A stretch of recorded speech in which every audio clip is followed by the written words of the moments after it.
witnessed 3 examples recently where a team and a person and a family were experiencing some chaos. The individual was stuck between lots and lots of all of these decisions of what should they do, and everything felt like a cloud, like a tangled group of knots. The leadership team, it felt like there were just all of these ripples of problems, and it's like, where does the problem stem from? The family was having financial difficulty, and it's like, how do I piece together all of these puzzle pieces that don't seem like they're gonna fit in this little square? And my observation for all 3 of those is that in each instance, there was one difficult decision that they needed to make, that when they made that decision, all of the smaller decisions all of a sudden started to get in line. I almost picture it this way. It's like there's this string with all of these complications, and when you pick the right thing and pull on the right thing, the rest of the strings seem to straighten out. Doesn't really make sense. In fact, it feels like maybe what we should do is go work on the things that we feel comfortable with, the smaller items, the tic-tacky things. Sometimes in finances, that's the right thing, is to go do what Dave Ramsey calls the debt snowball and pick the smallest debt first. And in all 3 of these instances though, it was the most courageous decision that was needed to be made. And here's what I thought about this. Is so often making one decision cleans up the messes that follow that decision.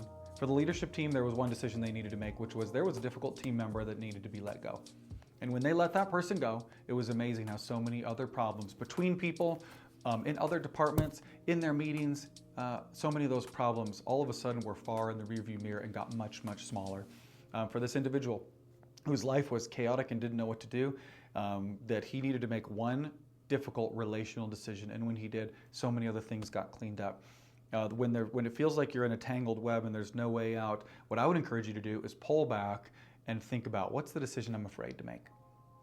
And so often, that's an indicator that the courageous decision that you might need to make might be the thing, the one decision that you need to make that you feel stuck on, the one decision you're avoiding thinking about that you hope somebody else doesn't bring up. When you talk to your counselor or your dad or your friends, you're talking about all of these other things, but it's actually this one thing.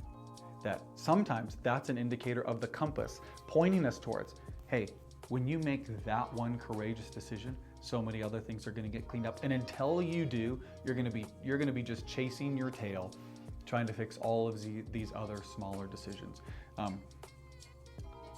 One decision doesn't declutter everything, but it will give clarity about other things.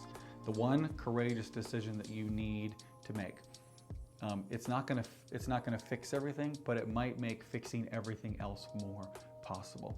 Lean in with courage, pay attention to the thing that you're resisting doing, listen to that, name why you're not doing it really, and then so often the thing you're resisting the most will be the linchpin decision that cleans everything else up.